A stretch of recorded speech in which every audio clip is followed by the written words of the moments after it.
This podcast is a member of the Voices of Wrestling Podcasting Network. Visit voicesofwrestling.com to hear the rest of our great podcasts, as well as show reviews, columns, opinions, and updates across the world of wrestling.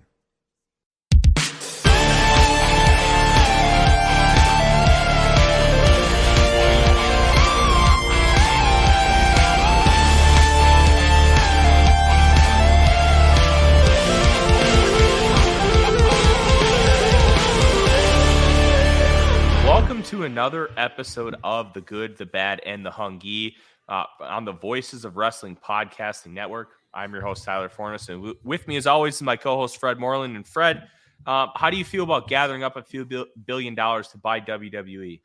You know, I left my wallet up downstairs, and I'm sure I have at least 120. So, Vince McMahon, I formally offer to purchase WWE and all of its subsidiaries, all of its intellectual property, and all of its goods for $20.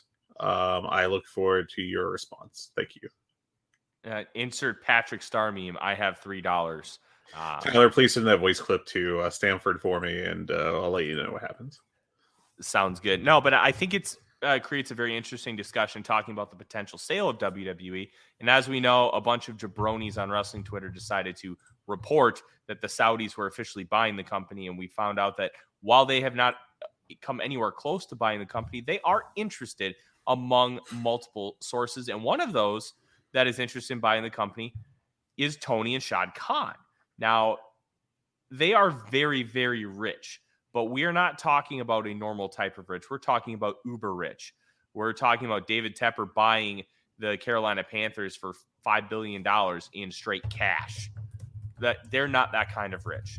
They are capital rich, not cash rich in this sense. And it's something that they would have to either partner with other investors or liquidate some of their assets in order to become cash rich enough to buy World Wrestling Entertainment. I think it's very interesting that the Khans want to buy World Wrestling Entertainment, but I also think it's smart for anybody in the wrestling business that could potentially have enough cash to want to look into buying World Wrestling Entertainment, because it is the global leader as far as distribution and just gross sales and profit in the industry. It would be a massive benefit for literally anybody in wrestling to own World Wrestling Entertainment, except for maybe Brett Lauderdale. And it would be good to see WWE be good again. And I think the interesting thing about the Khans being interested, I want to throw this at you. I wonder if they're not even interested in buying World Wrestling Entertainment's intellectual property, but rather all the intellectual property and wrestling history that World Wrestling Entertainment knows to potentially make their own streaming service, like Mid-South, Texas, Florida. All the indies that were on the old WWE network that were just hidden gems for all of us, and something that Tony Khan really loves, wrestling history, being able to utilize that and actually have a space to show it unclipped, I think would be a tremendous asset to wrestling. And I wonder if that might be the end goal for their explorations with buying World Wrestling Entertainment, because I feel like that would be incredibly feasible. Maybe let's throw out an arbitrary number. Maybe they pay $100 million to get the entire back catalog of non-WWE wrestling that's on the network. Feels like that could be, one, worth the money, and two, something that is incredibly feasible for what the cash flow is for the Khan family. Yeah, that's something. There's a lot to consider here. So basically, first of all, is money. Shad Khan looks like he has a net worth of about $11 billion, which is a large number. Several zeros after that 11. But just for comparison, the Saudi Public Investment Fund has ranked, or it appears to have, per this ArabNews.com article, a total amount of $620 billion, which is a much larger number.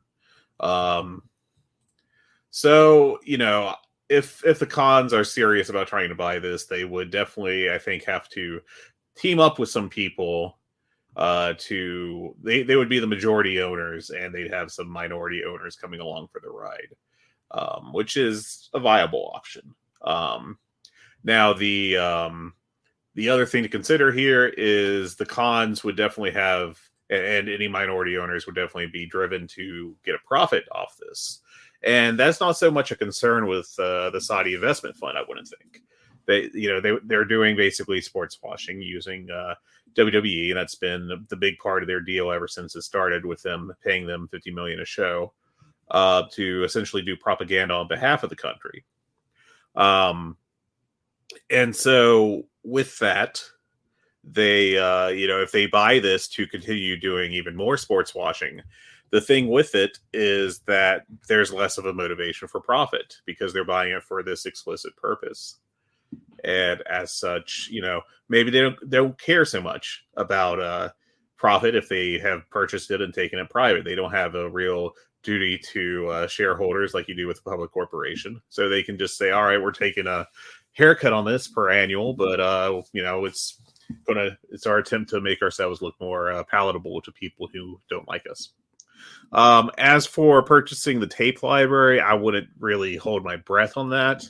There's a possibility that they could have talks with whoever ends up purchasing it down the road as a separate transaction, but this doesn't seem like it's going to be a let's break up WWE and sell off parts as part of this deal. I think it's just going to be, here's the block, it's been sold. Vince stays in power because that's all he cares about, and other than the money, obviously. But he gets to keep running the business, and that is what's going to keep him happy. And am I ruling out the cons buying it? No. I just don't think it's going to be the most likely outcome. One other thing that I've seen floated around, and I've been talking so long, I forget if you said this now, Tyler, but another thing that's been floated is that perhaps the cons are showing interest so that they can look at the secret WWE books that will reveal all their secrets to them. And I'm not sure that's really a thing that would happen in this circumstance. They're a publicly traded company, and so a bunch of their information is already out in the open. It's just that it's all glommed together.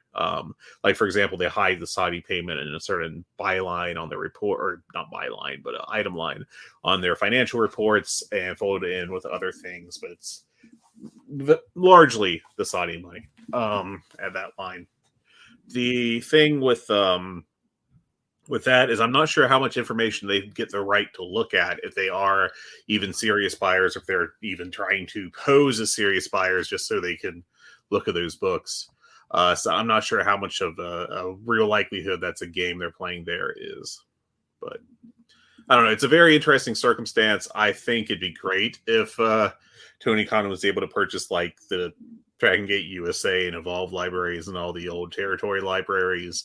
I just would not really imagine that happening at all. But yeah, I think one thing that is really interesting about the idea of the cons actually looking at the books, for being that it's a publicly traded company. The one interesting thing for me here, Fred, is I think if you look at the books, you get to see all the salaries of all the wrestlers and then be able to compare them to what you are paying the men and women on your roster, and be able to offer smarter contracts.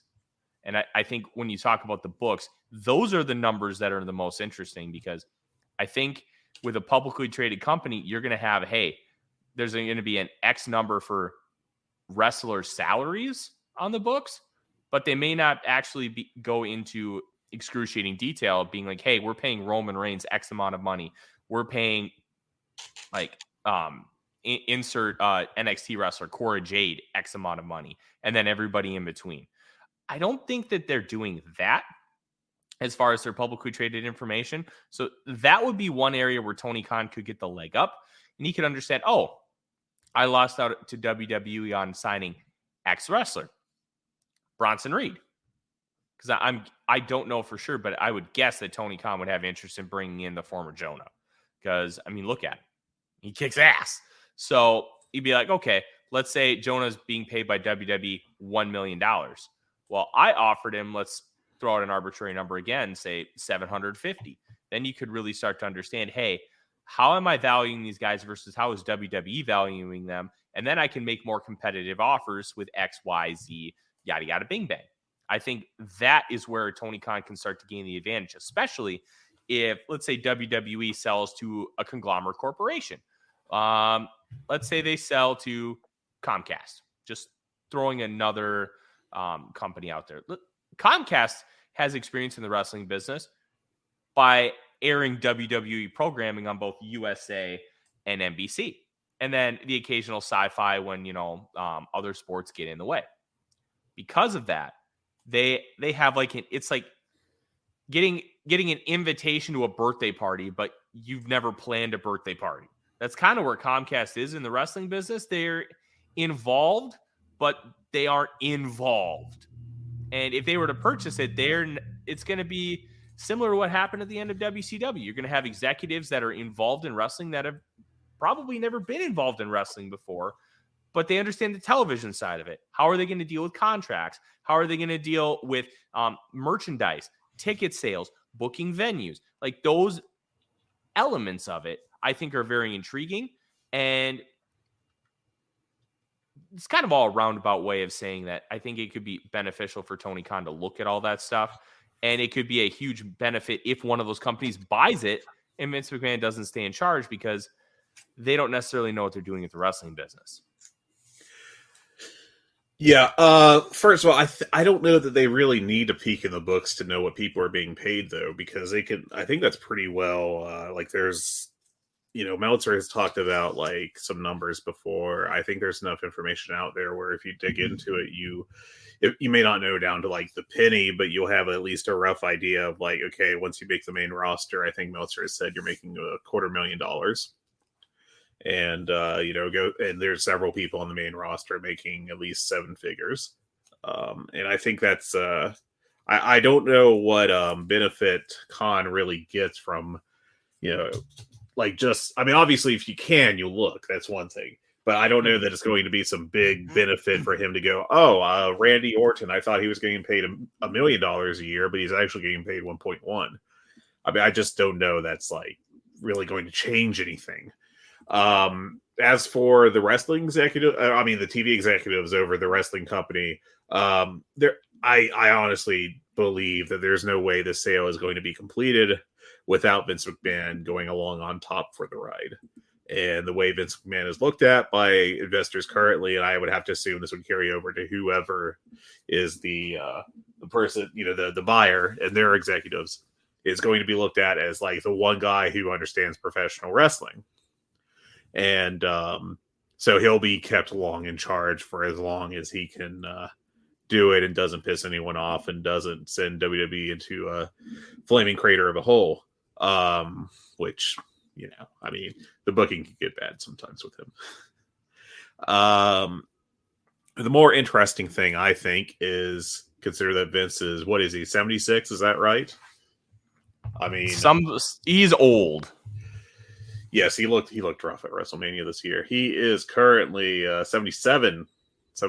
So you got a 77-year-old in charge of the business. How long is that going to last? Because of health, because of mental stability, because of maybe the network looks at it after, Comcast buys it after a year or two, they may be we're not super happy with these numbers. They could be better. We're going to have to make a change. Are they going to just let Vince stick around in charge of everything, which I presume is what's going to happen when he comes in? Or are they going to make a change? And if so, who at that point? Because, I guess there's Paul Heyman you could go to, but there's Triple H, but I just have a feeling that he's going to be booted in the next couple weeks, or maybe after the sale is complete. But I just don't think he's long for the WWE corporate world.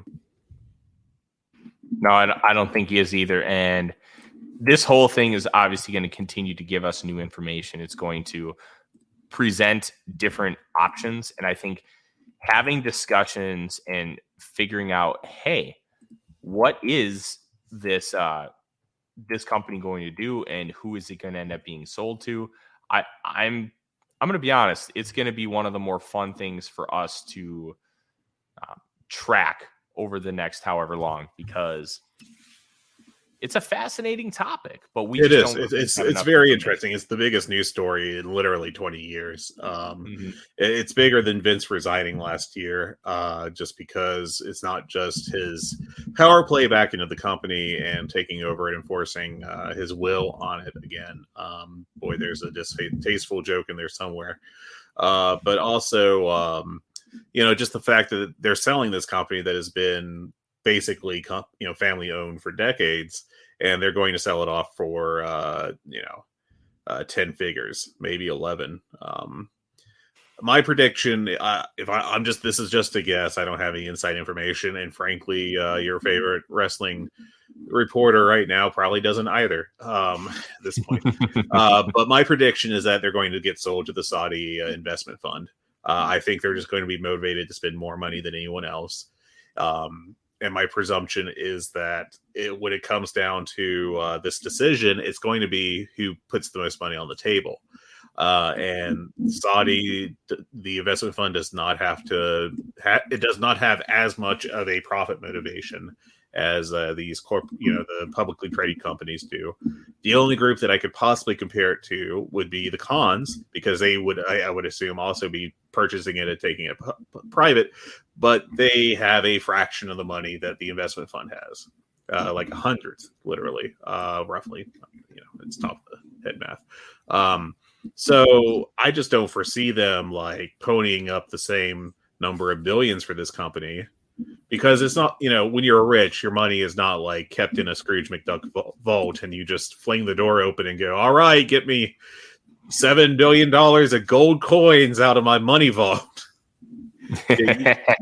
you sell some stuff, then you cut a check. Very expensive check. So I just don't think that the Khans can pull it off. But,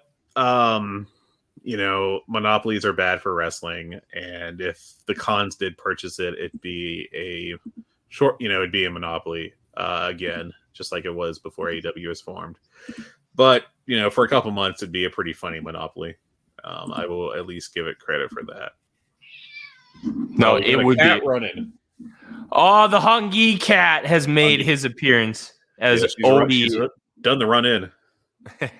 Odie, it does not have to do the run in. He is sleeping on my feet right now as we record the show. And I am very excited to continue to talk about that one Odie who is going to get neutered on Monday. RIP his balls. But I'm very excited to continue talking about AEW. So we're going to move on. Dallas, Texas Magazine interviewed Sting recently, and Sting said he's retiring this year.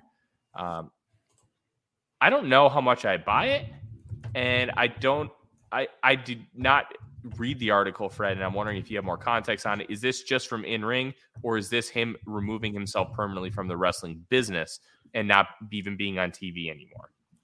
Yeah, that's a good question. I have not read the magazine. I just saw the note about it in the Observer. I have it open right now. I don't outright see it. Yeah, I don't think it's like a formal announcement, but yeah. Yeah, I don't see anything specifically when I just do a Control F for retire on this article indicating that he's guaranteeing a retirement by the end of the year, but yeah. Hey, thank God Tony Khan exists, because we got damn near 3.5 more years for 4 years out of Sting in professional wrestling. And that is an incredible blessing. Yeah. And it's gone a lot better than the 2015 run he's had. Which was just kind of the way that Triple H match. It's one of the funniest ones to go back to from WrestleMania 31, I think it was, where they just had a normal ass feud where Sting was the crusading hero against the big heel Triple H, and then the match was entirely rehashing the Monday Night Wars for the 5 millionth time, just so they could show that once and for all Vince McMahon won, in case you forgot. What a time to be alive. Anyways, I digress. Yeah, I don't know if he is retiring or not specifically, but that is the report from Dave recapping this article that I have not read yet. Hey, you know what? I remember that match from WrestleMania 31, and in real time, as just a mark, that was fun as hell. Oh, it was a fun match. I mean, all the run-ins were done really well and everything, but once you like think critically at all about the finish for a second, you're like, what the hell? You know, because there was no stakes on the line, there was no bell, there was no reason Sting should not have won to the heel, and then Triple H cheated the entire match, and they shook hands afterwards. You know, true respect. It was just Vince laying his dick on the table and being like, "Hey, I won, you lost." Like that's really all that was, and just an unfortunate way for Sting to have his first match go. And I wonder if there was any plans of doing a match the next year, because I don't remember if there was any reporting on that at the time. Because 6 months later, Sting broke his neck on a buckle bomb against Seth Rollins in a WWE title match, and bada bing, bada boom, you all of a sudden Sting's done, and he ended up healing up and obviously coming back to AEW, but there was more meat on the bone with his WWE run, and I wonder if there was any future plans for him outside of, you know, just keeping Seth Rollins away from actual main roster, like everyday talent. Yeah, Sting has always wanted to work Undertaker, which has never happened and never will, unfortunately. But I will just the first couple results when you search Sting WrestleMania 32 are two articles from Bleacher Report about how Undertaker versus Sting at Mania 32 shouldn't happen. So Ryan Dilbert is not up for this shit. Yeah, I guess not. Well, we won't bury Ryan too much. He writes for the network on occasion. He's a good person. Oh, I don't have any beef with him. I was just thought it was funny that, like, especially when I thought the first article was like 2 days later, it was like it should happen, but no, it was just also don't do it. So yeah, more news. Tony Khan says house shows are on the way in an interview with In the Zone. There was no timeline given, but I think we all saw this coming when they hired Jeff Jarrett as I don't know what the exact title was, but it was something along the lines of a live events coordinator. I think that's right. I think that's actually what it was. And you know what? I'm not all for like doing house show loops and stuff, but I'll tell you, if you continue to do live rampages and hey, we're going to do a Friday night rampage. Oh, and then we're going to do a Saturday house show nearby. I think that's tremendous. Get these young guys reps. Get Top Flight, Jade Cargill. Get them doing a loop. Get them doing consistent matches. Plus, with how AEW is growing in popularity, and obviously live events aren't necessarily doing the greatest right now, but if you get live events and like WWE had A-list, B-list, and C-list towns, hit up some of these smaller towns. Like they're coming to you, Fred, here shortly in Lexington, Kentucky. That is correct. That's not an A-list town, but they're going to an A-list. They're going to an A-list arena in Rupp Arena, one of the biggest arenas in the United States. Like go to towns that you normally wouldn't hit. Go to Cheyenne, Wyoming. Go to Idaho. And yeah, and I have this theory that if you hit these smaller markets and they aren't like right on top of the bigger markets, you'll draw very well, especially the first time. Because we've definitely seen like a first go round boost to AEW attendance whenever they go to a market the first time. And I have no reason to think that like, you know, Billings, Montana would not be the same, you know. Now, I do wonder, I'm going to float a possibility of what this could be. You know, there's a possibility that they'll do like major or like not quite major cities, you know, as part of the house show thing. But I also wonder if they would consider doing something like the NXT house loop, where it's a concentrated area. Just, you know, they go up to around Atlanta, they go down to where the hell in Florida. Like a real territory. Yeah, like an actual territory with their smaller, you know, with their on the up kind of people. You know, they're not putting like Darby Allin in these matches or the Bucks or whoever, but like they're setting Jade Cargill and Private Party and Top Flight and, you know, the Nightmare Factory. Nightmare Factory, yeah.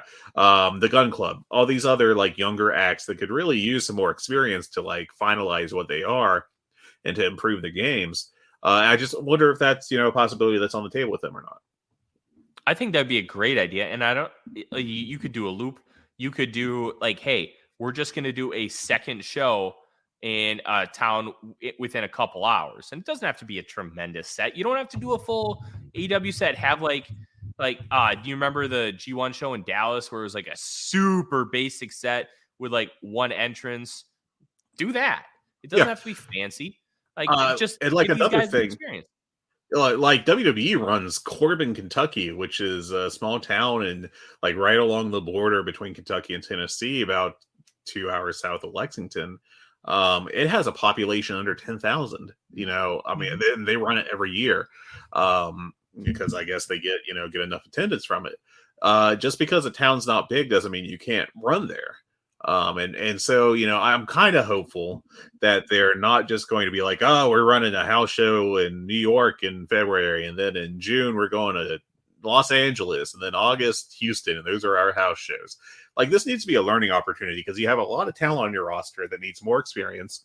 You could have Ricky Starks working actual main events night in, night out, and that could give him a lot of experience. You could just go up and down the card. Like, Hook could be working as a main eventer. You could be trying out different tag teams. You could have like Hook work a little heel and see how that works out, or Jack Perry work a little heel, or whoever. Just kind of try out different things, and that would be the benefit from house shows, because it's not going to be a financial benefit. WWE does not make money off of their house shows, and I don't think that if AEW runs like a WWE style circuit, they're not going to. I would be surprised if they break even. Just because it's only ticket sales and merch. And when you consider all the travel costs and the expenditures of putting up the sets and traveling with that and everything, they'd probably be well to get a push off that financially. But another thing is that, you cannot get this kind of experience in the other way. And I've been a proponent for a while of AEW using their money to develop the next generation of stars. Like another idea I've had is like to sign 5 pretty high level collegiate athletes to $100,000 a year contracts, just to like give them an incentive to go there instead of like a minor league sport, and give them a shot at wrestling. And if it doesn't work out after 6 months or a year, you can cut bait and then cast the next year. I think that's a great idea. Just a way to continue to get these guys more reps, and then the more reps they get, the better they are. And you don't have to use a lot of television time with some of these people too. And I think that can be a really big thing. Plus, you could get guys on rotating house show loops. Like, hey, Moxley, we need you to do it 1 month. And for 1 month, he'll do Dynamite Rampage in the house show, and then he'll get like 3-4 months off. And then, hey, let's say January, it's Moxley. February, it's the Elite. And they're doing a house show loop with trios matches. Maybe it's with Death Triangle. It obviously being like a year, but do a house show loop, and that's the main event. 4 straight matches. And then, March comes around. Hey, Darby Allin. There you go. April, Hangman Page.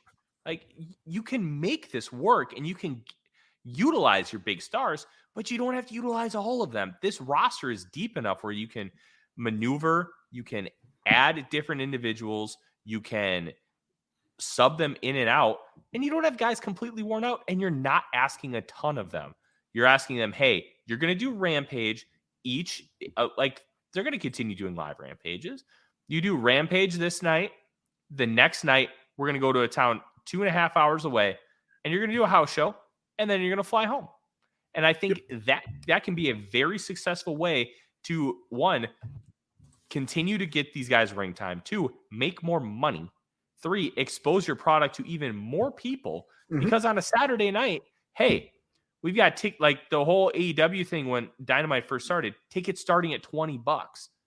Like, you can do house shows, tickets starting at $20, and you can sell your ringside seats and your like first few rows for a bunch of money. You can sell your box suites, but hey, you want to sit in the last few rows? We'll give you $20 seats. Hell yeah. Get people in the building and let them watch. And you know what? You may take a little bit of a financial hit, but I think over time, the amount of reps you're going to give these young people, because you can just be like, hey, here's 15 minutes. Do whatever the hell you want. This is the finish. Hell yeah. Let these guys call shit in the ring. If it's bad, who cares? Exactly. And, it's a house show. Yeah. And then you know what? If the opener sucks because they botched a few things, guess what? The main It's a event house is show. The main event is John Moxley versus Miro. Yeah. Oh, that's going to kick ass. Like, you can make things work. And I think that could be a net benefit. And because the travel would only be a couple hours and you're using a minimal set, you're not exactly asking a lot financially from AEW either. You're going to rent the building. You're going to have a minimal travel cost because everybody's already going to be there. And you're not going to have a massive set. It's going to be a super basic production. Like, WWE house shows are super basic productions, unless it's like an MSG house show. Mm-hmm. Like, you can really do a number and make this great. And I really hope that with the addition of Jeff Jarrett and this kind of being his calling card, he learns from all the failures of TNA and tries to incorporate that and make this a real success. Yeah, hopefully. And, I just think it's a great opportunity that they should be taking. It could really benefit their company long term, and they have the money where they can afford to invest this. Again, yeah, and there's lots you can do with it. Like, you're going to a town, well, just, pair up and as part of it, do some outreach with your community service group there. You can do something with the radio stations. You can do all these things that like hyper focus marketing on this small town and can help things out. Yeah, I agree. And I'm very intrigued to see how house shows look. But they're not coming anytime soon. And speaking of a quasi house show, the Jericho Appreciation Society appeared at the Battle of Los Angeles, defeating Jonathan Gresham, Kevin Blackwood, Michael Oku, Player Uno, and SB Kento in a 5-on-5 tag match. This was a really, really cool spot because, one, you have Chris Jericho just being Chris Jericho, showing up at Bola, like just giving the fans a little bit of something extra without really doing anything. Like, this was just really cool. Obviously, you had like Chris Jericho against SB Kento. I think I want to see that because I think Ultimo Dragon trainee, if I'm not mistaken. Yep. And then the biggest news out of Bola, Speedball Mike Bailey ended up winning the tournament. He beat Konosuke Takeshita in the final, but AEW is there with the camera crew and with Don Callis scouting Takeshita. So we've kind of opined a little bit about Callis moving on from Kenny Omega because I just think the Elite are going to be baby faces for a while, and Callis doesn't necessarily fit that mold, but you can utilize Callis in a huge way to boost the profile of somebody else. And I think Takeshita could be the perfect foil for him to help rise his level in AEW because the wrestling we know is already there. It's about bringing the whole package there. Callis could be the missing piece. It could be. And there's a lot you could do here. Storyline with Callis as the heel and Takeshita as the baby face kind of being misled for a while. You have the connection between Omega and Takeshita where they've both worked in DDT, and I think they've worked opposite each other once in a big match there. If I'm not, I think it was just once. But you could definitely do a line there between those two and use that as a basis of a storyline. I think they're definitely working on setting something up for Takeshita. And I think we may see like the first proper steps of that in the near future, next couple weeks. But yeah, I mean, they have to know what they have with Takeshita. It's just a matter of finding the right spot to use them in. And I have confidence that they're going to do that relatively soon. Yeah, absolutely. Frankie Kazarian has signed with Impact. And I thought this was really cool. Something that was shared earlier today in our office Slack. I'm going to pull that up and I'm going to read it. Essentially, it was last night, so I got to scroll back a little bit. But basically, this is from Mike Johnson. Frankie Kazarian announced during Impact Wrestling's Hard to Kill that he signed a new long-term contract with the promotion. During the promo, Kazarian stated that after wrestling for Impact, he had decided whether to remain complacent and be with people he thought were his friends or push himself, and he chose to push himself. The word backstage at the pay-per-view is that Kazarian pretty much told the truth about what happened. We are told after his 40-plus minute match with Josh Alexander, Kazarian asked to be released, and it was granted. We were told it was completely amicable situation based around Kazarian wanting to push himself harder as he's getting close to the latter point of his career, and that in Impact, he'd have a chance to be more in the mix, that he'd likely be given the opportunity to do so in AEW, given how massive the company's roster is. We were told Kazarian, quote, did business the right way, unquote, and will be welcomed back into their locker room anytime, but going forward, he's with Impact. This is great for everybody. Kazarian was doing 10% of jack shit with AEW, and while he's an original, and he did some really cool stuff with the company, I'm really excited to see his Impact work because he wants to wrestle and he's given opportunities to do so. Yeah, and he's had a ton of good matches in Impact this year. He had that world title match on one of their not quite pay-per-views against Josh Alexander. Had a really good Impact match with Chris Sabin back in June, and back in October had a very good match with Mike Bailey where he won the X Division Championship in October. Kazarian, I think, fits in really well with what Impact is doing right now. I hope he's getting paid pretty well. But yeah, this feels like creatively at least a fantastic move for him. He already fits in really well in that roster. He's a great worker. He has the legacy there as like coming in so early in the company's history and being that through line to modern day Impact, which is always nice to have. And it's cool. I'm happy for him.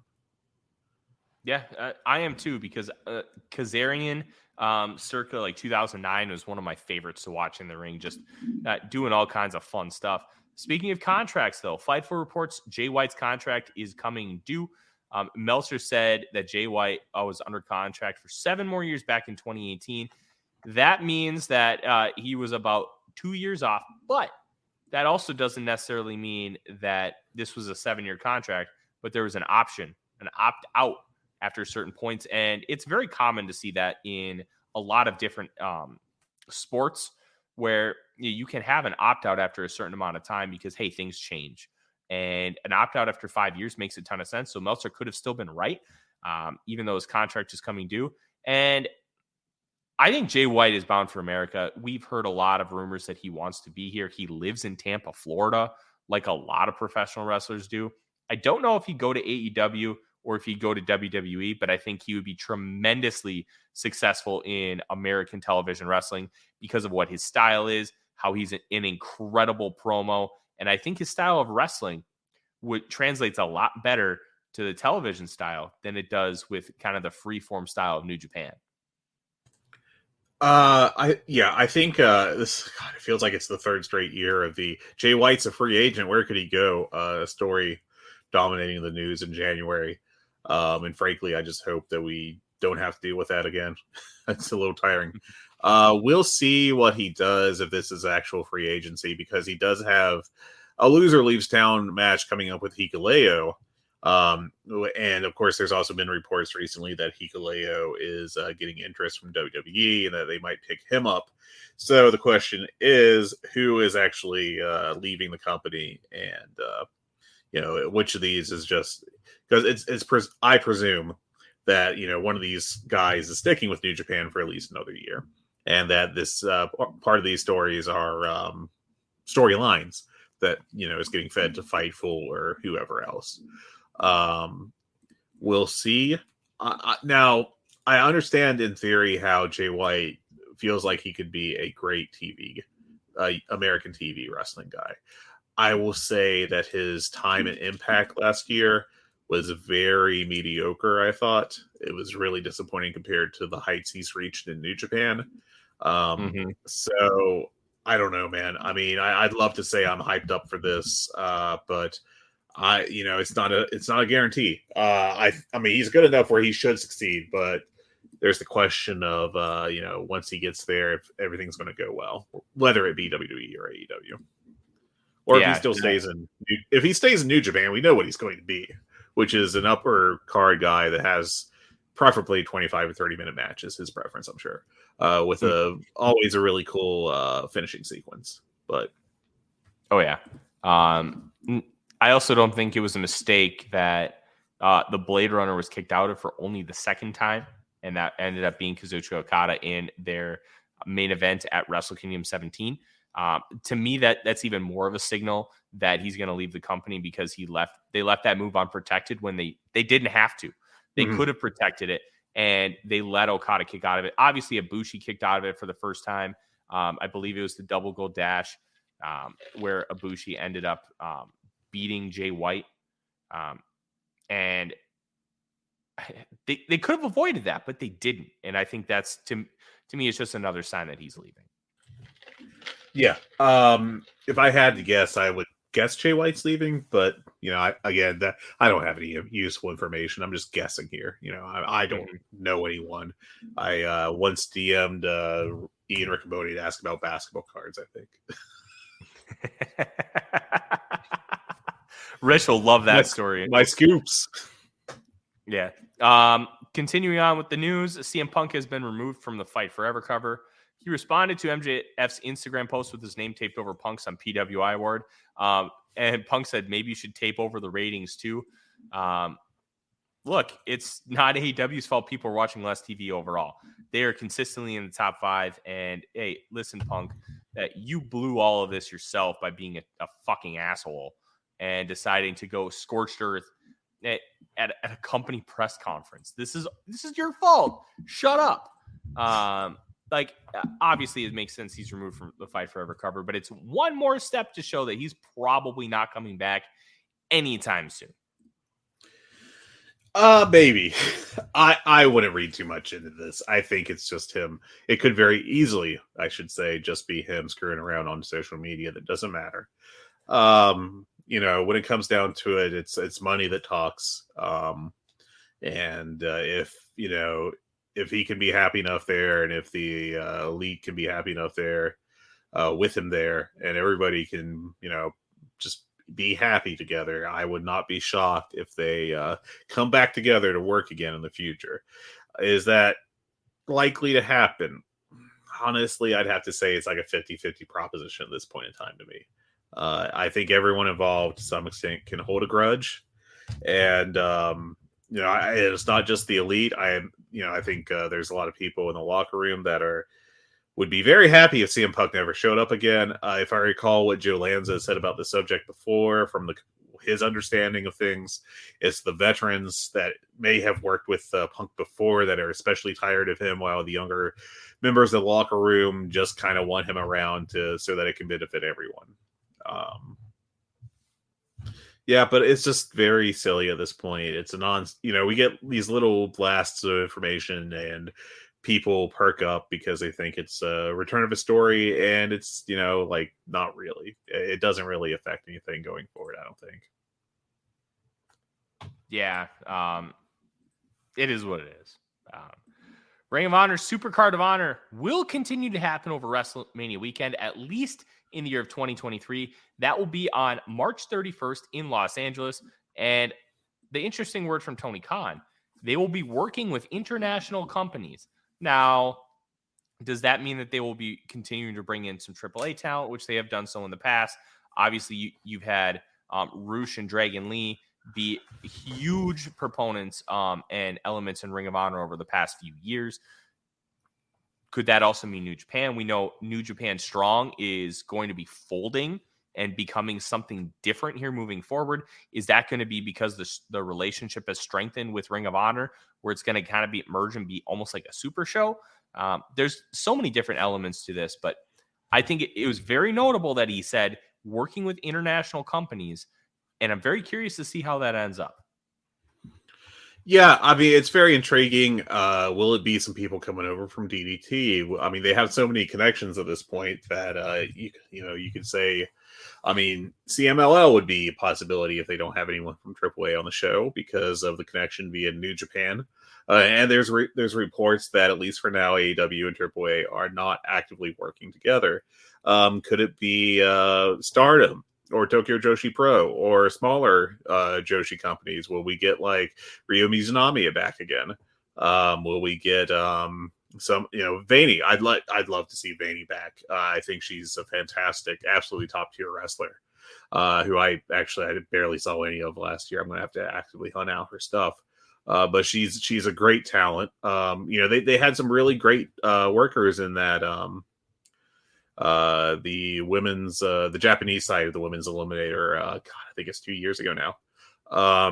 So hopefully, I think that they could really do some cool stuff. And if they were able to turn this into like a international all-star game, I think that'd be a really awesome experience. But like ROH versus the World or something. But we'll see.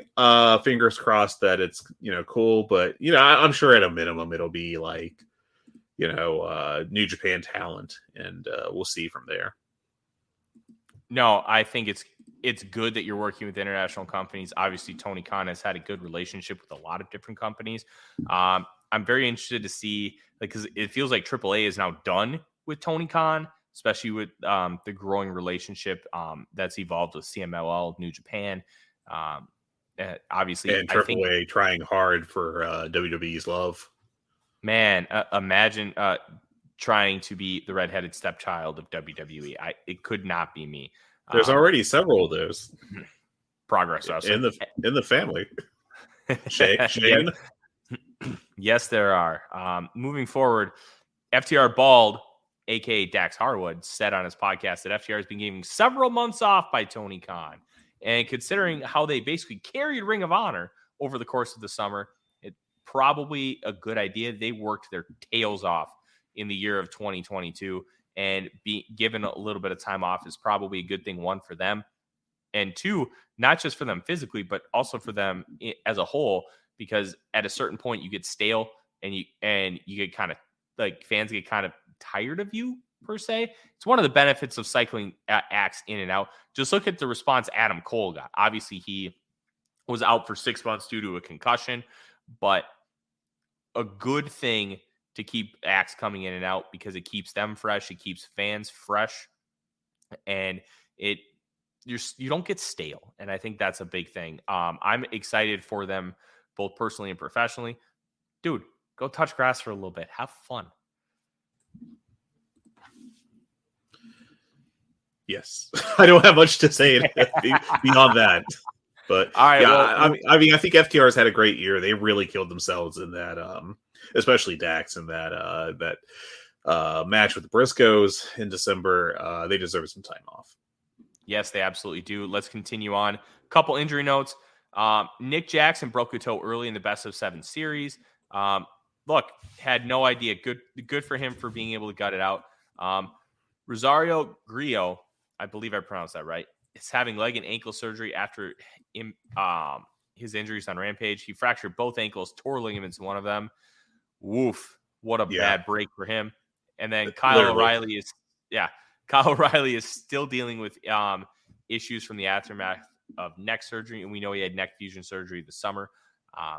Not shocked that he's dealing with continued issues with that, but it's unfortunate. Hopefully those get cleared up and he can get healthier faster. Yeah, neck surgery is always scary. Anything along the spinal column is that's a tough surgery. Hopefully he'll continue recovering and everything will be well with him. I think Rosario is, often the driver for the Young Bucks to and from events. So I recall actually on one of their BTEs I had on in the background that they were talking about how they had to drive for themselves in the snow a couple weeks ago because he tore up his leg on that taping. So I think it was actually a dark taping rather than Rampage proper, if I recall correctly. But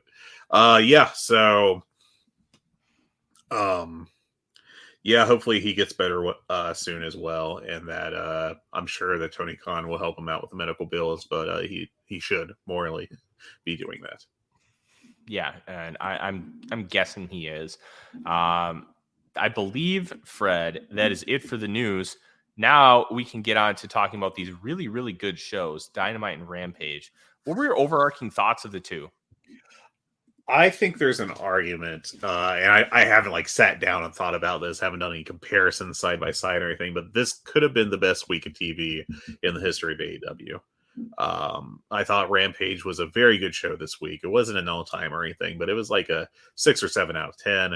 And I thought that this Dynamite was just absolutely fantastic. It had a couple flaws, which I wrote about in my weekly column. Also called The Good, the Bad, and the Hungee on Voices of Wrestling, where I reviewed it. But I thought overall this Dynamite in particular just slapped. I thought it was just fantastic. I can't gush about it enough. Yeah, Dynamite was tremendous. I unfortunately was not able to watch most of it live. I'm finally better from COVID. Yeah, So the you wife sound a and lot better. I really do. Oh, Fred, you should go back and watch my YouTube show for Monday night. I had to call Oh it God, quits. I can only imagine. Fred, it was bad. It was rough. It was probably the worst audio I've ever done. And people still enjoyed it and thought it was good. So I'm like, my brain was so foggy. I was just like, I spent, I think at one point, 10 seconds trying to remember one word. It was rough. But That sounds I'm like me better on now. every episode. Yeah, you're not that bad. Let's get to talking about these shows. Listen, this was tremendous. We started off Hangman Page versus Jon Moxley, and we've continued to see the trend. And obviously, they always like to start with a hot opener, but they're not just starting with hot openers recently. They're starting with big openers to try and draw fans in from the lead-in. And it worked this week because the rating was, I think, 936,000 with a 0.33 in the demo, something along those lines. Yeah, I think it was the number 3 show. Was that right? I didn't Yep. put it in the notes because why would I do that? But I think it was only behind the NBA, which is a big win. NBA on ESPN is a huge draw every single week. Now, what I really liked about this, they just beat the ever-living shit out of each other. And, this was intense, yeah. And I think the best part was you get Page hitting the Deadeye and then the buckshot lariat for the win. But then Moxley sold a concussion. And I think this is tremendous. One, it builds off of a shoe concussion that Adam Page got. Perfect for the storyline. You're building up another match. Two, hey, Moxley finally gets his damn vacation he's been waiting 4 months for. And three, you get Hangman Page the win, and it continues to build this feud. Jon Moxley has only been pinned a handful of times. I think this is the 6th time that Moxley has officially been pinned in this company, which is very noteworthy. And you continue to grow this rivalry. To my knowledge, Moxley isn't actually hurt, but it all blends in perfectly with story. This is great. Taking an unfortunate situation and building off of it with something storyline wise. This is turning chicken salad into chicken shit. Other way around. Hey, listen, I had COVID all week. Chicken shit into chicken salad. Yeah. I thought this was a fantastic match. One of my favorite little things from this match was Page bringing back the spin cell on a lariat with they recreated the concussion spot pretty early in the match, and Page was able to fight back from that. But I thought that was a cool callback. I like this match a lot. I went 4.25 stars on it. I also liked the note of Moxley doing a callback to the Shield days and doing a curb stomp late, calling upon the Seth Rollins partnership, of course. I just thought this was a great hard hitting match, and I thought it did a really nice job setting up for another match in the future, possibly at Revolution. But I like this a lot. It was absolutely tremendous. I gave it 4.25.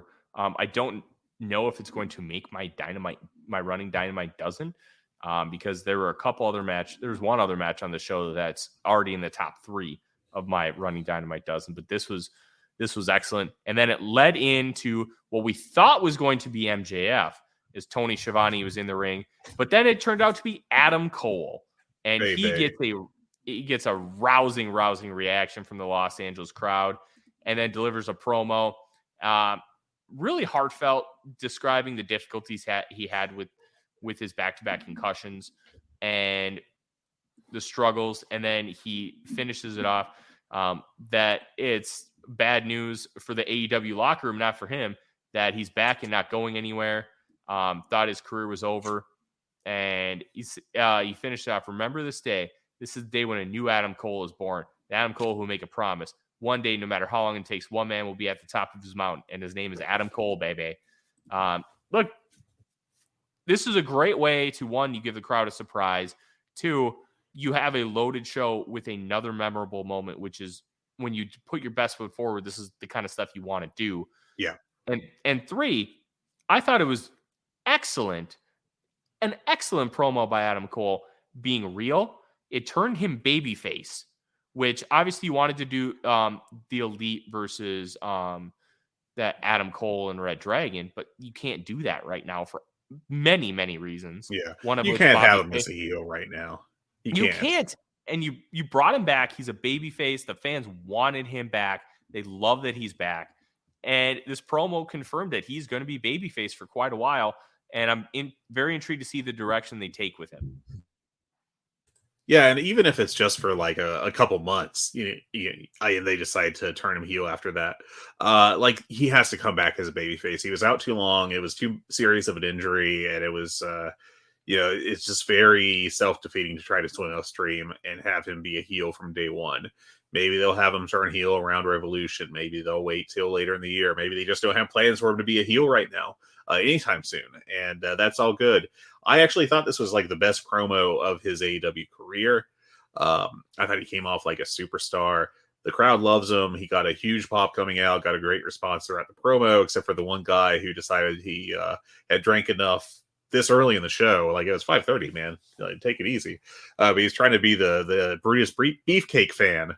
If you remember Brutus Beefcake's return to Raw, like on the 5th episode or whatever. This was just a home run of a segment.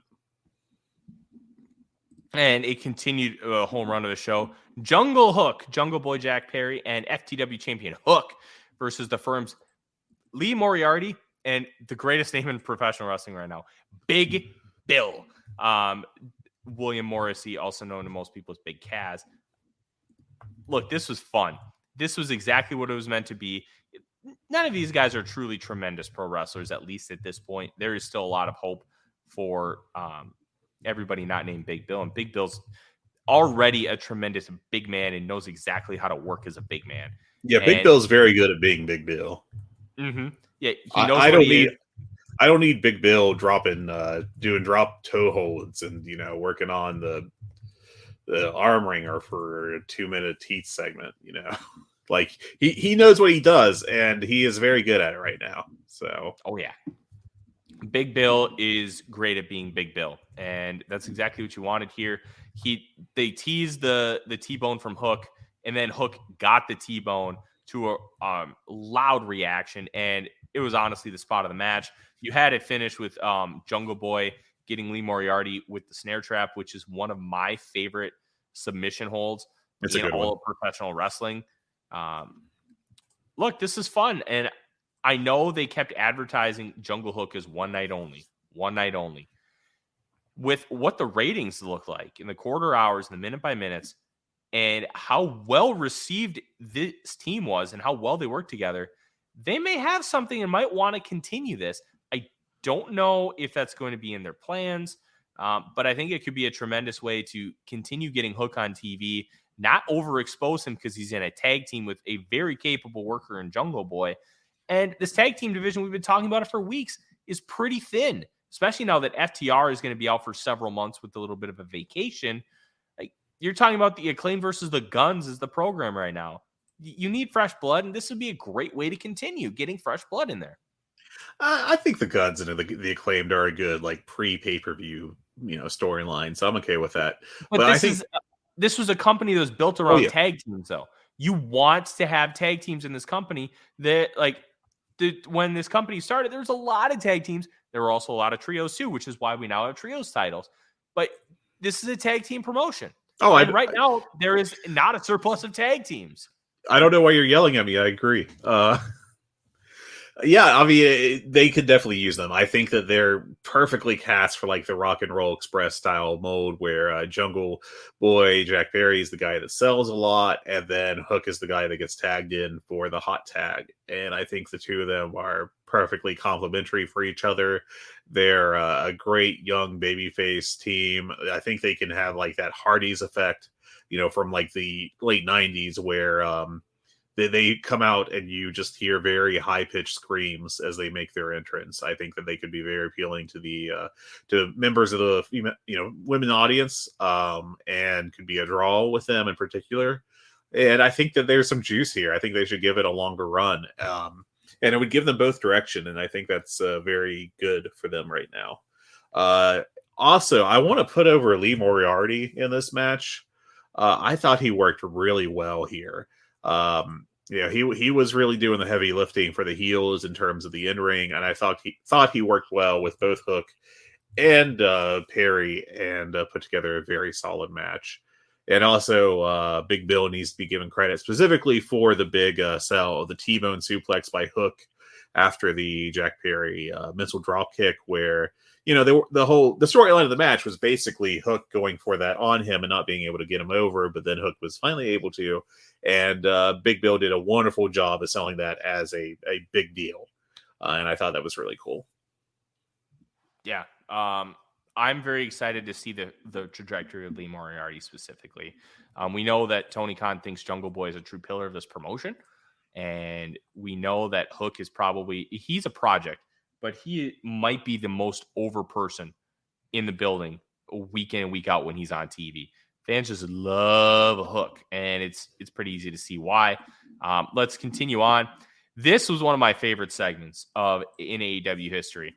First, MJF comes out after Takeshita and cuts a promo on Takeshita, calling him Takeshita, which just the low-hanging fruit. And we obviously know the gimmick that MJF is doing. He's doing kind of an anti-AEW gimmick with the pending free agency of 2024 and really leaning into the types that AEW fans don't like, the Cornettes of the world. Mm-hmm. And it's working. It's great. And then Takeshita just speaks to him in clean, perfect English. I'll kick your ass. Yeah. I spoke to Takeshita at an indie event. Dude can speak English. That's not an issue for him. So, but MJF obviously just going for every piece of low-hanging fruit possible. And one of my favorite things was you had MJF pick out Ken Jeong and Freddie Prinze Jr. And we know Prince Jr. was going to start his own wrestling organization.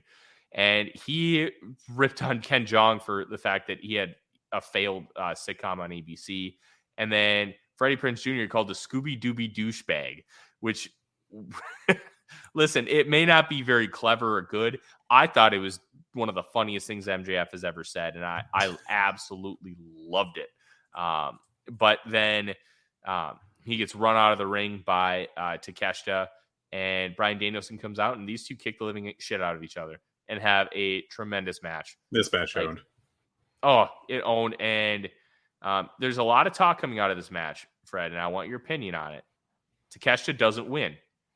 He does not win on Dynamite. He does not win on Rampage, and he does not beat any of the big names he faces, despite I don't think he's ever delivered under a 4-star match against any of his opponents, given a big stage. How concerned are you about this?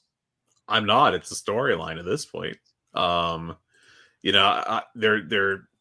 It's been teased enough with Don Callis showing up at his matches and with him going to his matches over the PWG Bola weekend with a AEW camera crew with him, that it's readily apparent that they're going to set up a storyline. And we already talked about this some, but I have negative concern about this.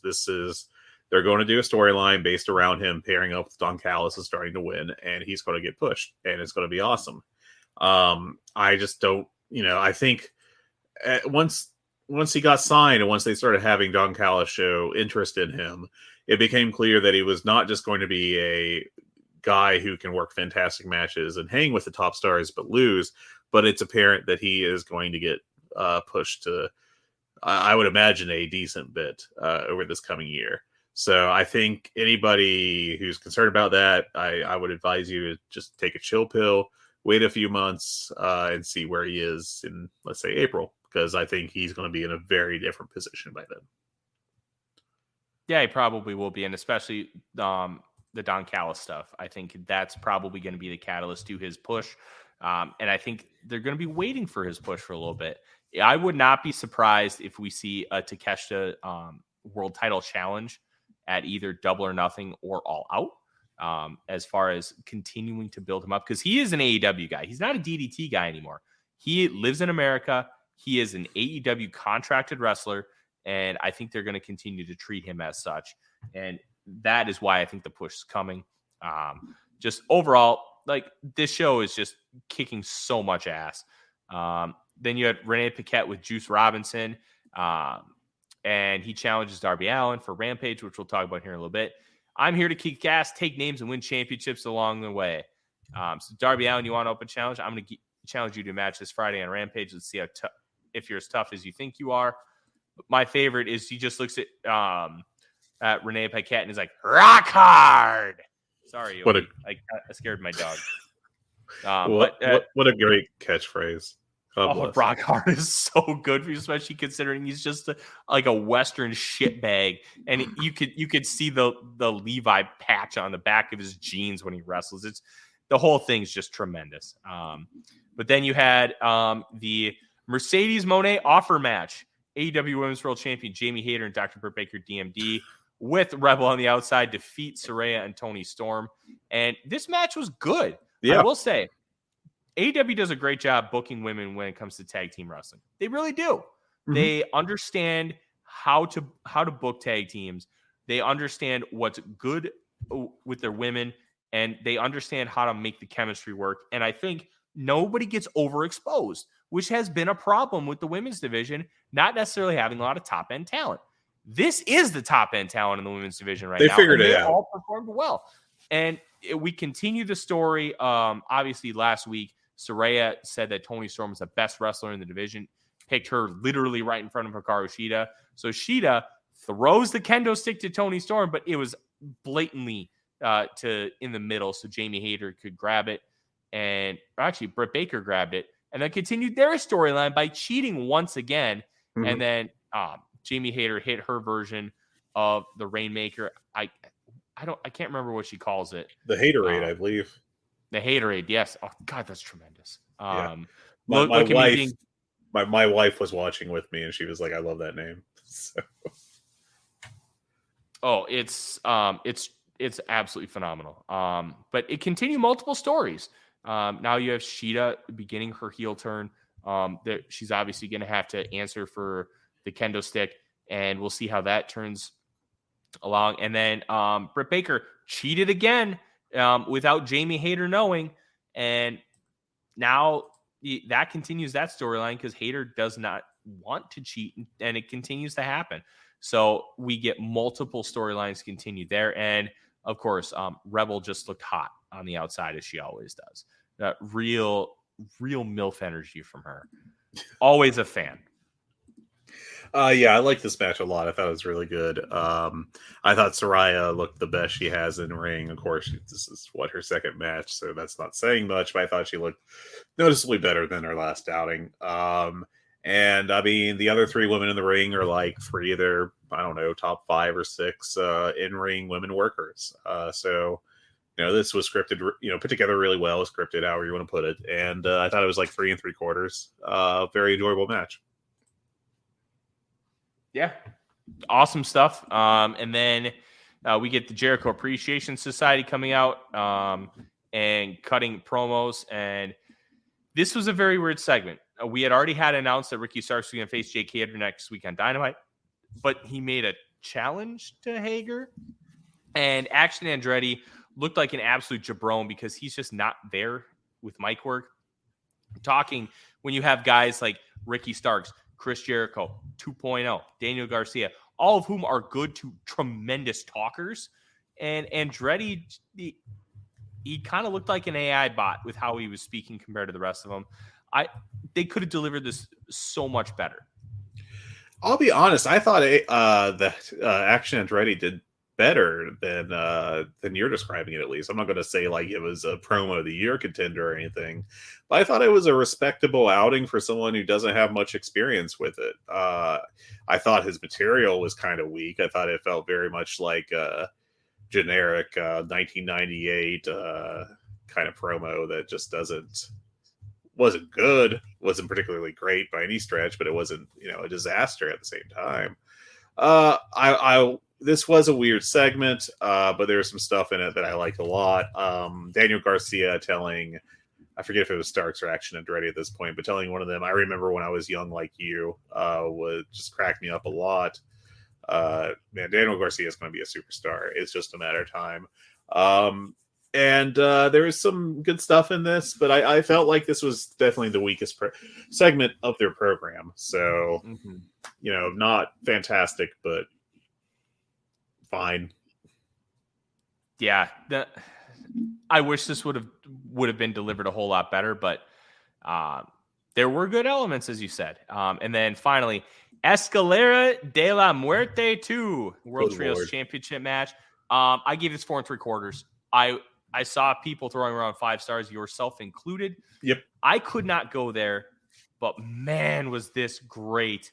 The finish is what really did it for me. Omega delivers a one-winged angel off of a ladder wedged between the ropes and another ladder. So basically an avalanche one-winged angel. And then Pac tries to hit a black arrow. Omega gets his knees up, and then he's able to scurry up the ladders and get the belt. I think what really held it back for me is Omega struggled getting the belt. But this match was filled with tremendous spots. Omega still had the shiner from Wrestle Kingdom. He comes out with the IWGP US title. And I think one of the really fun things about this match was you never would have known that he had wrestled in Wrestle Kingdom. But let's just go through some of these spots as Fred, you just sent this to me. Yeah, so I've started typing my notes rather than writing them in a notebook. And when something is particularly crazy, I put it in all caps when I'm typing. And as you can see, the vast majority of this match was just all caps. There was just too much crazy stuff in this for me to not give it 5 stars. I thought everybody did just fantastic stuff, and I thought it was a really satisfying blow off to this match. Kenny nearly killing himself like minutes into the match by doing a tope con hero to the floor, going through a table because he missed it. That was wild. Pac countering a one-winged angel with a poison Rana. There's just so much cool stuff in this match. And I get this not being a unanimous 5-star match. I totally do, because it wasn't like I still, for example, the Escalera de Muerte match a few years ago with the Young Bucks and Lucha Bros was much better at the pay-per-view. But this was, I thought, just a fantastic outing and just a blast to watch. And the idea that, on weekly TV, you're getting a card, in particular, this card, with these matches where the weakest one is a very good tag match between Jungle Hook and the Firm. And you have this and Danielson and Takeshita, and you have Adam Page and John Moxley all on the same show. You have a really good women's tag match on top of that too. This is not something that has ever happened in American wrestling history in terms of weekly TV, like this kind of match quality. It's insane. This was like not just a pay-per-view quality card, but like a top 50 all-time pay-per-view quality card. And that's me being like conservative with the number. It was just an all-timer. Just how good these matches were on free TV. Yeah, we're truly blessed, and it's so hard to complain about this company in general. But obviously, our job is to try and critique it for what it is. And there's things to critique on this show. One thing we didn't talk about is specifically too much is the Mercedes Moné non-debut, which I thought was a misstep because of one line in a Britt Baker promo a couple weeks ago where, they're setting up this mystery partner match, and Britt drops the "I'm the boss" line, like very intentionally towards the camera while saying it, looking towards the camera while saying it.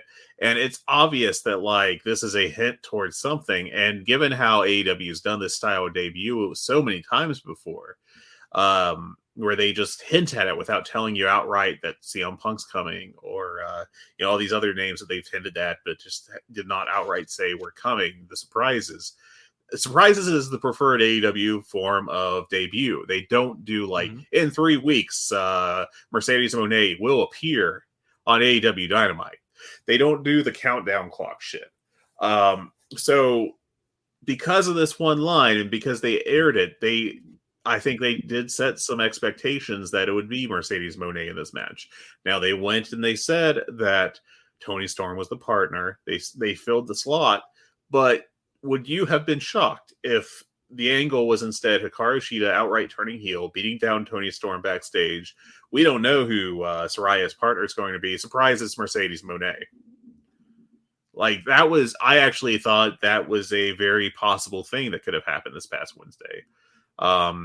And cutting the lights off right after the match, granted with Excalibur, most of the TV audio being Excalibur running down cards. I think that was also a mistake that really set up people to expect Mercedes to come out, and instead they did the run through for Rampage. I don't think this is going to cause any kind of real lasting damage to the company, but this was a goof. They goofed up, and that was, to me, a mistake. Minor, but a mistake. I'm going to counter. I don't care. That's fair. And the reason why I don't care is, in segment 3 on January 4th, Britt Baker drops the boss line. Okay. Obviously, she's planting a seed. Literally, less than an hour later, Saraya names Toni Storm her tag team partner. Yeah. Now, this to me tells me two things. One, they thought they might have had a deal in place to get her, but then I think that they realized quickly that they didn't. But they also, my guess is they have a deal for her to come in at some point. I believe the Bushiroad contract is her first match back in the United States outside of WWE is going to be the Battle in the Valley in San Jose on February 18th. And I think the way that contract is structured, they don't want her wrestling before then. That is my guess. And well, why would they? They got to sign her first because exactly. the way the contract was done with WWE is she could negotiate with New Japan. Yeah. She can negotiate with New Japan and Bushiroad, but she cannot negotiate elsewhere. Well, if you debut her on the 11th, that kind of raises some red flags, yada, yada, bing, bang. Plus, Bushiroad's going to want that first match. Yes. They're paying her an exorbitant amount of money, something they've never done with a female talent before. Obviously, Bushiroad is relatively new to women's wrestling, having just bought Stardom within the past few years. But it's very noteworthy that they're paying Mercedes Moné this kind of money.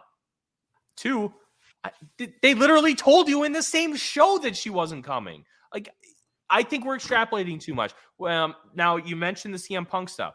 They announced the first dance, and then later on in the show, Darby Allin lays all those little hints. That he's coming. But they announced the show and then did it. I think it's a completely different situation. I think they still think Moné is coming. It's a one-time thing, and they literally covered it up later. So I think we're overreacting to one little line, at least at this point. Here's why. It's the circumstances that make a mistake. If this past week they were in Topeka and there wasn't a mystery partner match, none of this would have mattered.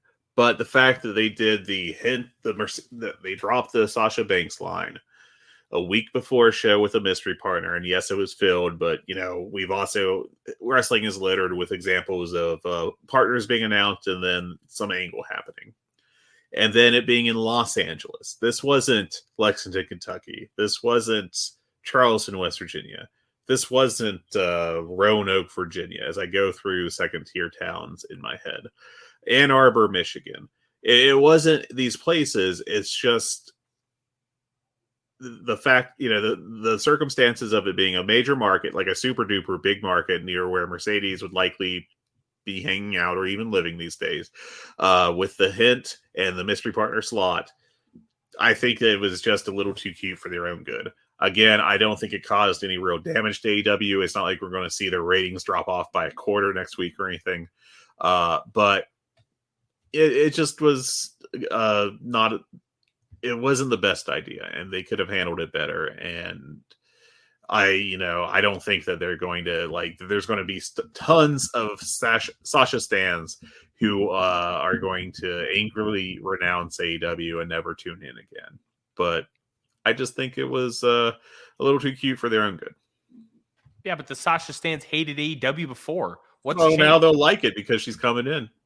Yeah. Well, but that's my thing. I don't think angering the Sasha stans is really a big issue Because they hated AEW already. The second she steps into this company, they're going to be all aboard the AEW train. And as long as she's treated well with the booking, we're not going to have any issues. I just think we're overreacting to 2 words when they corrected it within the same show, telling you that the direction wasn't going to be Mercedes Moné for the January 11th tag match in LA. We're over extrapolating here. Now, if they continue to lay any other hints and she never shows, well, that's a I'm different with you matter. 100%. I'm just saying for this 1 week, it was a mistake. If she had done that promo this coming week, would have been fine. If they had not had some mystery partner match, would have been fine. If they weren't a week out from Los Angeles, would have been fine. But all those things together, I think, makes it just not the smartest idea they had. It could have been done better. Yeah. Do That's I all give I'm a saying. shit? No. Well, that's a different matter. The reason that they had it is because they thought they had her in. And from my perspective, they thought they had the deal in place, and they thought that they were going to be able to bring her in. The second they weren't, they announced the mystery partner. They didn't lead any speculation to Monet until January 4th, and then on January 4th they still corrected it. Like I just think it's we're trying to make excuses, and we're trying to place blame. I just don't think there's anything there. We're going in circles on this one. So you want to move on to Rampage? Yeah, let's move on to Rampage. This show kicked ass. It was a very good Rampage. We've made fun of Rampage a lot. Darby Allin versus Rock Hard Juice Robinson. That's just going to be my thing. I just love saying Rock Hard. It's just fun. It is. As Odie's like, what the hell are you doing, Dad? Sorry, buddy. But no, this was a very good match. A lot of back and forth. I loved like the Avalanche Destino Scorpion Death Drop gimmick that Darby That was Allin a fantastic setup, yeah. He used to set up the the coffin drop, and 1, 2, 3. Awesome match. Look, I don't know what Juice Robinson is going to be for AEW, but I think there's some meat on the bone with him. Yeah. And this is a great way to start. Obviously, Sting comes out and celebrates with Darby Allin, and that ends up being the match. But this is a really good 4-star match to start the show. I went 3 3/4, but I like this a lot.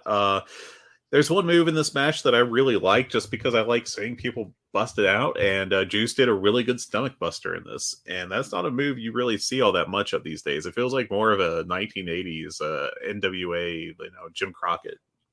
The move. Juice Box is something that the Juice Box. He's been doing for quite a while. I'm going to be honest. I'm surprised Excalibur didn't mention that it was called the Juice Box, because that's a tremendous name. It is a good name. But yeah, I just always like to see Stomach Buster, and it's cool that it's part of his moveset. But yeah, like this good stuff. No, I agree completely. And then Renee Paquette introduced the Acclaimed. The Acclaimed had a nice little line about the Saudis. And then as they're about to put their hands in the cement, but it was silicone, to put on the Hollywood Walk of Fame, they get interrupted by the Gun Club, and they pants the guns and push their asses into the mold. And it's just another perfect way that to cement that they are the ass boys. I thought this was was it needed? No. Was it fun? Absolutely. Yeah, it was a little segment. It was fun. People were into it. They did a good job of editing around the botch of the entrance by Caster that apparently happened live. You would have had no idea just watching this, and but yeah, it was totally fine. Yeah. Look, it's Rampage. You want to get the Acclaimed out in front of the fans. This is an easy way to do it. Kings of the Black Throne, Brody King and Malachi Black with Julia Hart and Buddy Matthews versus Eddie Kingston and Ortiz. Not with Buddy Matthews and Julia Hart at first. That was actually a big part of the match. No, that was a big part of the match. And Eddie just kept ignoring Ortiz. And towards the end of the match, Buddy tries to come in with the chair. Eddie steps on it, ends up picking up the chair, turns around, and Julia Hart standing right there, and Ortiz accuses him of wanting to hit a woman. And then they go back and forth. Malachi Black hits Black Mass on Eddie Kingston. After Ortiz ducks it. Yep. And bada bing, bada boom. After the match, Malachi Black told Ortiz, "You did good," kind of teasing some stuff. Look, I don't know where this Eddie Kingston Ortiz stuff is going, but I hope it gets there fast because I'm already sick of it. Yeah, this was a fine match. It was not bad by any stretch. I gave it 3 stars, but I thought there was a lot. It could have been a lot better without all the storytelling in it. But they're doing a story. I still don't. I don't.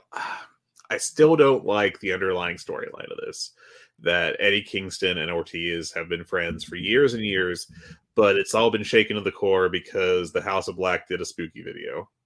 It's doesn't resonate with me. It feels very dumb. I'm just going to say it. It's not. It's got a dumb basis, and we'll see where it goes from here. It makes Eddie Kingston seem like an absolute idiot, which is never good to portray one of your characters as just that dumb. I don't like this. Yeah, I don't like it either. But it seems that we're about done with it, which is good. And then Renee Paquette interviewed Golden Globe Award winner Paul Walter Hauser. I have no idea who this guy is, but he won a Golden Globe for Best Supporting Actor. But what was really cool is this guy, you could tell, loves professional wrestling. He delivered a pretty good promo in the ring. And then when Jeff Jarrett, Jay Lethal, Satnam Singh, and Sanjay Dutt come in, he rips Jeff Jarrett for looking like a woman in charge of I think it was Charge Fitness. Crunch Fitness? Crunch Fitness. And then rips on him for telling him, hey, this isn't Memphis. Like, you could tell this guy loved wrestling. Yeah. Makes fun of him for the guitar. And like, you bring this guitar out every week and you never play it. And then Jeff Jarrett hits him over the head with the guitar, which you just know this wrestling fan wanted to happen. And then out comes Orange Cassidy and the Best Friends to make the save because Danhausen was already in the ring. Look, you can make fun of all these lower level celebrities coming in here and doing stuff. This was fun. And you could tell that this guy loved wrestling. And to me, if you want to keep doing that kind of stuff, I'm all for it. Yeah, this was a fun segment. I thought that Hauser did pretty well. And I thought, one thing I particularly enjoyed in this was just Satnam Singh just trapping Danhausen in the corner to neutralize him for the guitar shot. That just the visual of like this massive man trapping relatively small Danhausen with his head sticking out around him. That is kind of funny. But I thought this was a solid segment. And there, Jay Lethal despicably stole the Golden Globe afterwards, and I think they're going to continue the storyline. And I don't think we've seen the last of Mr. Hauser. My guess is we haven't seen the last of him either, which I'm going to be honest, I'm fine with it. If a diehard wrestling fan being here sounds great to me. Then lastly, we had the main event, Street Fight, Ruby Soho and Willow Nightingale versus TJS. This kicked ass. These women beat the living shit out of each other. They used barbed wire. They used tacks. They used tables. They used cement as Willow Nightingale went for power bomb on Anna Jay. Anna Jay completely missed the table. Willow broke it with her ass, and Anna Jay just lands on the concrete. Look, that's what a brutal bump. But let me tell you, these women worked hard. They busted their ass. They wanted this to be great. And you know what? It was. It was brutal. There was reason behind the violence, and it worked within story. I gave this 4 stars. This was awesome. This is exactly what you want from these people because Willow has a lot of potential, but she's got kind of that Bayley-esque babyface vibe. Ruby Soho is very up and down, but overall above average. And Anna Jay and Ty Mello they're a mixed bag, but they all worked incredibly hard, and it paid off. It even had my puppy Odie enthralled as he's just sitting there watching these women beat the crap out of each other. It was great. When you get my dog watching wrestling, that's very impressive. Yeah, I thought. I just really liked this match a lot. They just beat the hell out of each other. It was wild.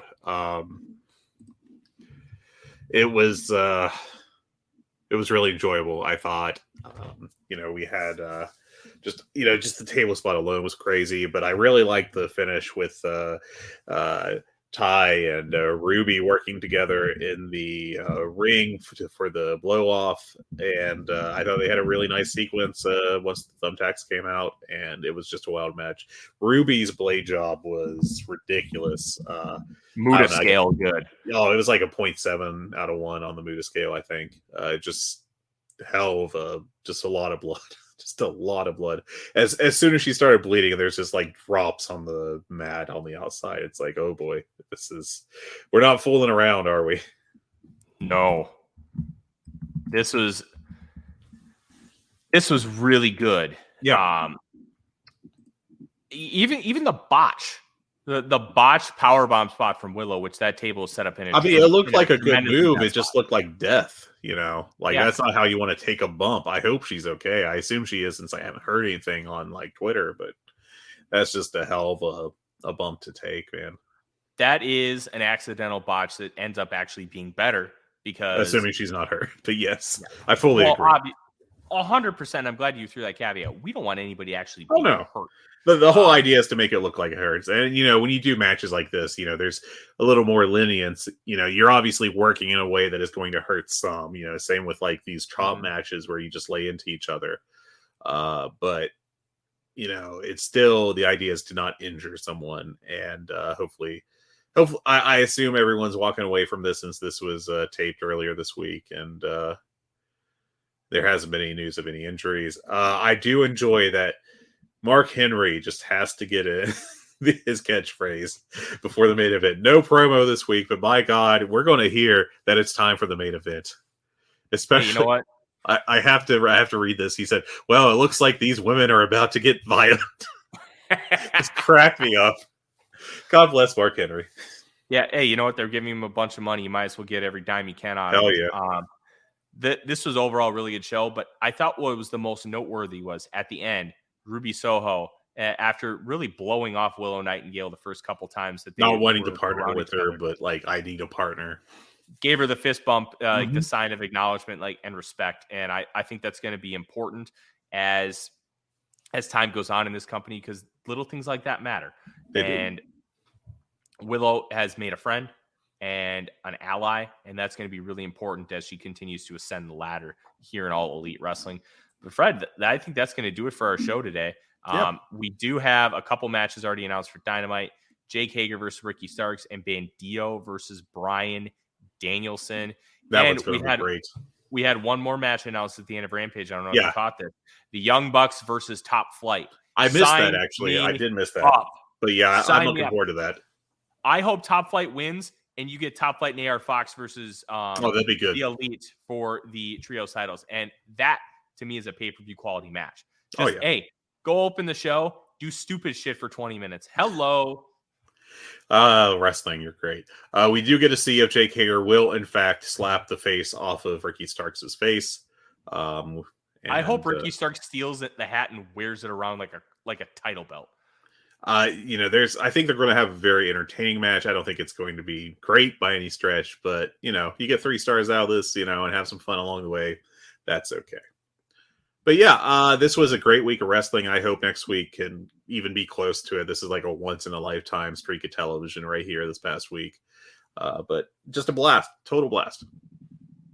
No, 100% total blast. And with that, that is our show. You can find us on Twitter at GoodBadHungee. You can find me on Twitter at TheRealForno. And you got anything to plug, Tyler? I'm gonna ruin the promo, but you got anything to plug? Well, I'm doing that right now. Yeah, but are you writing anything new? Any new articles? I'm writing stuff every day.